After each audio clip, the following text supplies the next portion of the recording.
Hello guys, welcome back to the channel. In today's video, I'm gonna show you how to change a device name on Samsung Galaxy phone.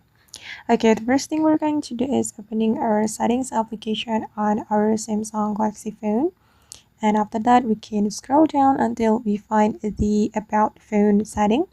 Tap on this about phone setting and you just need to click on this edit button to edit your device name.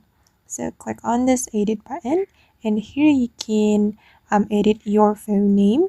And for example, I'm going to name it my phone.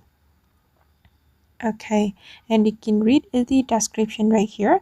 This name will be shown on other devices when your phone is available to connect using Bluetooth, Wi-Fi Direct, and other methods. And after that, you just need to click on Done. Okay, and now my device name has been changed, and that's how we can change device name on Samsung Galaxy phone. I hope this tutorial will be useful for you. Thank you so much for watching, and if you found this tutorial helpful, don't forget to hit the like button, leave your comments, and also subscribe to this channel. See you in the next video.